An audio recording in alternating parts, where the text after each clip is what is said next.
नमस्कार। श्रीमद् वाल्मीकि रामायण अखंड पाठ में आज का हमारा सर्ग है सप्तत्रिंशः सर्ग, यानी कि 37वां सर्ग अरण्यकांड से। रावण मारीच के पास पहुंच के अपनी सारी व्यथा सुना चुका है, उन्हें अपनी योजना भी बता चुका है कि किस प्रकार सीता हरण करना है, किस प्रकार मारीच को स्वर्ण मृग बनकर जाना है। तो आज मारीच का रावण को श्री रामचंद्र जी के गुण और प्रभाव बताकर सीता हरण के उद्योग से रोकने का वर्णन है। तो चलिए प्रारंभ करते हैं आज का पाठ। तच्छ्रुत्वा राक्षसेन्द्रस्य वाक्यम वाक्य विशारदः प्रत्युवाच महातेजा मारीचो राक्षसेश्वरम् सुलभाः पुरुषा राजन् सततं प्रियवादिनः अप्रियस्य च पथ्यस्य वक्ता श्रोता च दुर्लभः नानूनं बुद्ध्यस्य रामं महावीर्यगुणोन्नतम् अयुक्तचारश्च पलो महेन्द्रवरुणोपमम् अपि स्वस्ति भवेत् तात सर्वेषामपि रक्षसाम् अपि रामो न संक्रुद्धः कुर्याल्लोकान् राक्षसान् अपि ते जीवितान्ताय नोत्पन्ना जनकात्मजा अपि सीता निमित्तं च न भवेत् व्यसनं महत्। तो राक्षस राज रावण की बात सुनकर, पूरी योजना सुनकर महातेजस्वी मारीच ने उसे अब इस प्रकार उत्तर दिया। बोले, हे राजन, सदा प्रिय वचन बोलने वाले पुरुष तो सर्वत्र सुलभ होते हैं, परंतु अप्रिय होने पर भी हितकर हो ऐसी बात के कहने और सुनने वाले दोनों ही दुर्लभ होते हैं। तुम कोई गुप्तचर तो रखते नहीं और तुम्हारा हृदय भी बहुत चंचल है, अतः निश्चय ही तुम रामचंद्र जी को बिल्कुल नहीं जानते। वे पराक्रमोचित गुणों में बहुत बढ़े चढ़े तथा इंद्र और वरुण के समान हैं। हे तात, मैं तो यही चाहता हूँ कि समस्त राक्षसों का कल्याण हो। कहीं ऐसा न हो कि श्री रामचंद्र जी अत्यंत कुपित हो समस्त लोकों को राक्षसों से शून्य कर दें। जनक नंदिनी सीता तुम्हारे जीवन का अंत करने के लिए तो उत्पन्न नहीं हुई है। कहीं ऐसा न हो कि सीता के कारण तुम्हारे ऊपर कोई बहुत बड़ा संकट आ जाए। अपि त्वामीश्वरम प्राप्य कामवृत्तं निरंकुशम् न विनश्येत् पुरी लंका त्वया सहस राक्षसा त्वद्विधः कामवृत्तो हि दुःशीलः पापमन्त्रितः आत्मानं स्वजनं राष्ट्रं स राजा हन्ति दुर्मतिः न च पित्रा परित्यक्तो न मर्यादः कथञ्चन न लुब्धो न च दुःशीलो न च क्षत्रियपांसनः न च धर्मगुणैर्हीनः कौसल्यानन्दवर्धनः न च तीक्ष्णो हि भूतानां सर्वभूतहिते रतः वञ्चितं पितरं दृष्ट्वा कैकेय्या सत्यवादिनं करिष्यामीति धर्मात्मा ततः प्रव्रजितो वनम् कैकेय्याः प्रियकामार्थं पितुर्दशरथस्य च हित्वा राज्यं च भोगांश्च प्रविष्टो दंडकावनम्। रावण को समझाते हुए मारीच आगे कहते हैं कि तुम जैसे स्वेच्छाचारी और उच्छृंखल राजा को पाकर लंकापुरी तुम्हारे और राक्षसों के साथ ही कहीं नष्ट न हो जाए। जो राजा तुम्हारे समान दुराचारी, स्वेच्छाचारी, पापपूर्ण विचार रखने वाला और खोटी बुद्धि वाला होता है, वह अपना, अपने स्वजनों का तथा समूचे राष्ट्र का भी विनाश कर डालता है। श्री रामचंद्र जी ना तो पिता द्वारा त्यागे या निकाले गए हैं, ना उन्होंने धर्म की मर्यादा का किसी तरह त्याग किया है, ना वे लोभी हैं, ना दूषित आचार विचार वाले हैं और ना ही क्षत्रिय कुल कलंक ही हैं। कौशल्या का आनंद बढ़ाने वाले श्री राम धर्म संबंधी गुणों से हीन नहीं हुए हैं, उनका स्वभाव भी किसी प्राणी के प्रति तीखा नहीं है।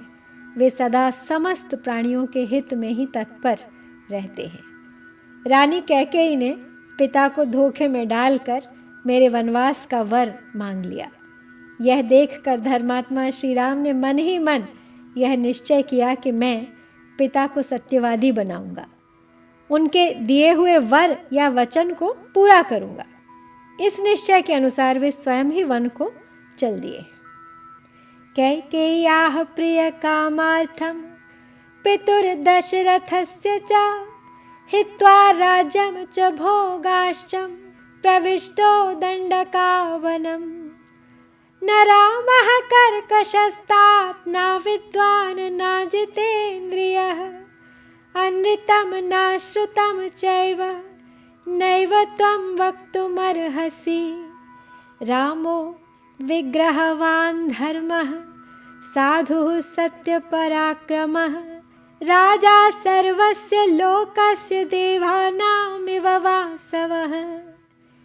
कथं नु तस्य वैदेहीं रक्षितां स्वेन तेजसा इच्छसे प्रसभं हर्तुं प्रभामिव विवस्वतः।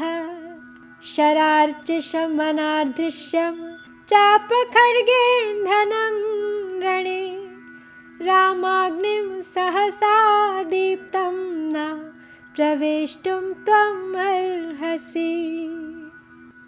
आगे कहते हैं मारीच, माता कैकेयी और पिता राजा दशरथ का प्रिय करने की इच्छा से ही वे स्वयं राज्य और भोगों का परित्याग करके दंडक वन में प्रविष्ट हुए हैं। तो हितात श्री राम क्रूर नहीं हैं, वे मूर्ख और अजितेंद्रिय भी नहीं हैं।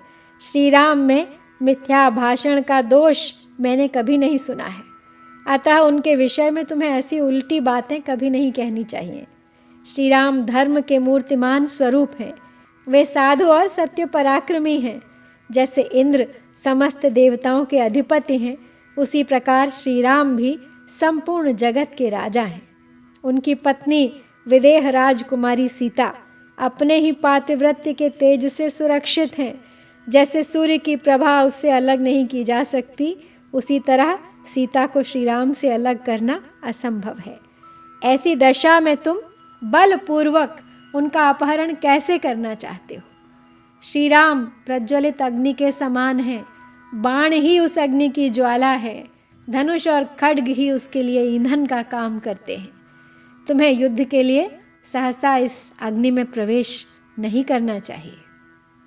धनुर्व्यादित दीप्तास्यं शरारचिषममर्षणं चाप बाणधरं तीक्ष्णं शत्रुसेनापहारिणं राज्यं सुखं च संत्यज्य जीवितं चेष्टमात्मनः नात्यासादयितुं तात रामान्तकमिहार्हसि। अप्रमेयं हि तत्तेजो यस्य सा जनकात्मजा न त्वं समर्थस्तां हर्तुं रामचापाश्रयां वने।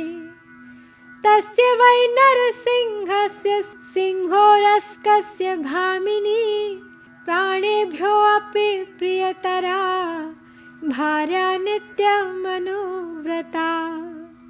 न साधर्षयितुं शक्त्या मैथिल्योजस्विनः प्रिया दीप्तस्येव हुताशस्य शिखा सीता सुमध्यमा। तो हे तात, धनुष ही जिसका फैला हुआ दीप्तिमान मुख है और बाण ही प्रभा है, जो अमर्ष में भरा हुआ है, धनुष और बाण धारण किए खड़ा है, रोषवश तीखे स्वभाव का परिचय देता है और शत्रु सेना के प्राण लेने में समर्थ है, उसी राम रूपी यमराज के पास तुम्हें यहाँ अपने राज्य सुख और प्यारे प्राणों का मोह छोड़कर सहसा नहीं आना चाहिए। जनक किशोरी सीता जिनकी धर्म पत्नी है, उनका तेज अप्रमेय है। श्री रामचंद्र जी का धनुष उनका आश्रय है, अतः तुम में इतनी शक्ति नहीं है कि वन में उनका अपहरण कर सको।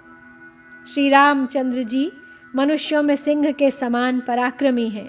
उनका वक्षस्थल सिंह के समान उन्नत है।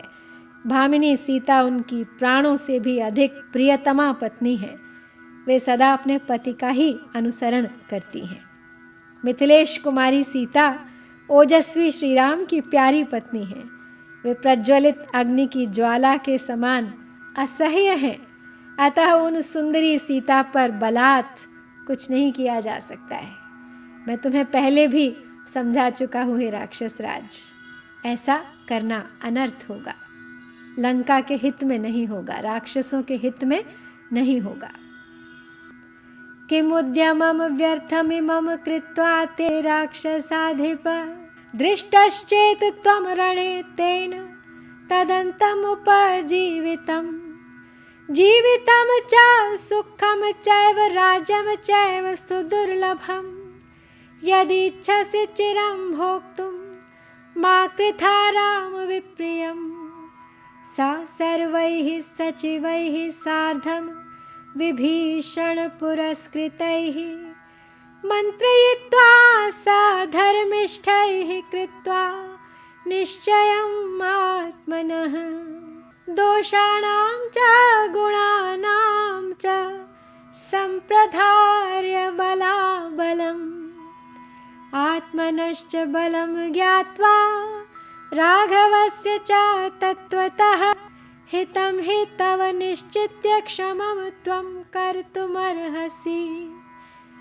अहं तु मन्ये तव न क्षमं रणे समागमं कौसलराजसूनुना इदं हि भूयः शृणु वाक्यमुत्तमं क्षमं च युक्तं च निशाचराधिप। तुम्हारीच बोले, हे राक्षस राज, यह व्यर्थ का उद्योग करने से तुम्हें क्या लाभ होगा।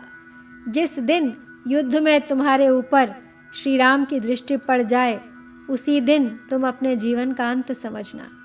यदि तुम अपने जीवन का, सुख का और परम दुर्लभ राज्य का चिरकाल तक उपभोग करना चाहते हो तो श्री राम का अपराध मत करो।